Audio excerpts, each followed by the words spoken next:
पानी की छोटी छोटी बूंदें और दूसरी तरफ घड़े का इतना बड़ा विशाल पानी। हमारा उसमें लगन काम करता है, हमारा उसमें उत्साह काम करता है, हमारा उसमें धीरज काम करता है।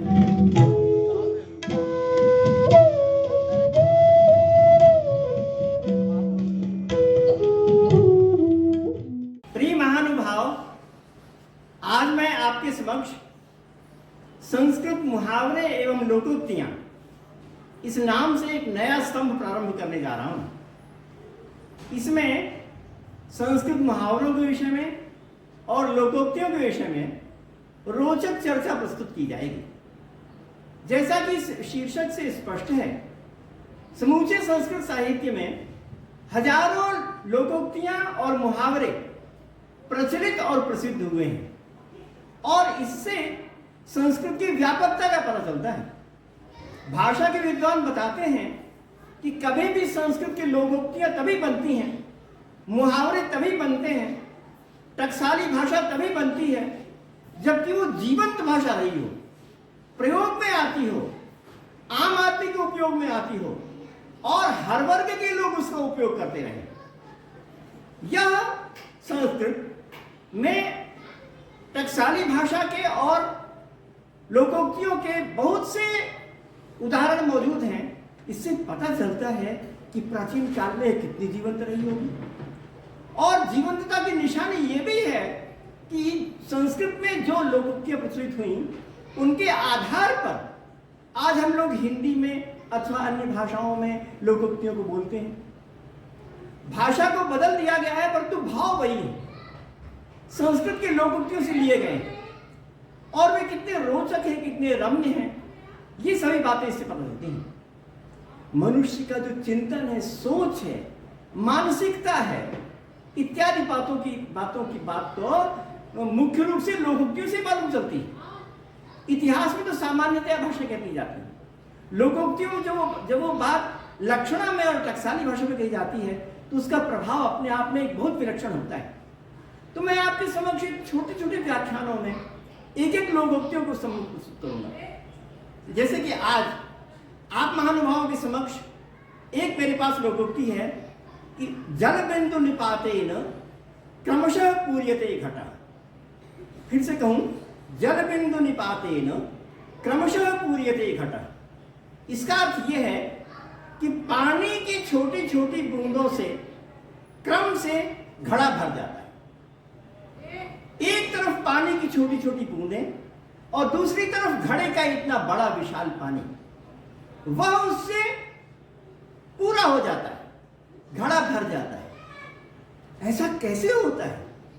एक तरफ छोटी सी बूंद और दूसरी तरफ इतना बड़ा घड़ा जिसमें कि बूंदों की महान राशि मौजूद है, वो भर जाता है।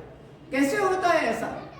तो लोकोक्ति में ये बताने की कोशिश की गई है कि मनुष्य का धीरज, मनुष्य का लगन, मनुष्य का उत्साह, विल पावर अगर मौजूद हो तो वह अपने काम को निरंतर चलता रहता है, करता रहता है। और अगर वह ऐसा हो तो निश्चय ही वह घड़ा पूरा भर जाता है अपने आप में। ये बात इससे और इसके पश्चात जो हिंदी में कहा गया है उससे भी प्रतिध्वनित होता है। वैसे हमारी प्रकृति में जल की बूंदों से बहुत बड़ी बड़ी स्थान भर जाते हैं। पानी की बूंदें तो ऐसी ही होती हैं।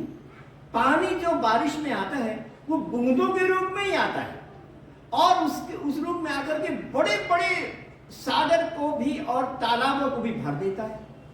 तो वो एक ऐसा उदाहरण है जो कि एक बहुत बड़ा प्रकृति का, नेचर का कार्य है। वो एक बहुत बड़ा कार्य है और उसी कारण से न जाने कितने शब्द बने हैं। कार्य अनेक महान है, ऐसा हो जाता है, परंतु हमारे पास, हमारे व्यक्तिगत के पास इतना बड़ी संभावनाएं, इतना बड़ा साहस या पराक्रम मौजूद नहीं है। तो फिर कैसे हो?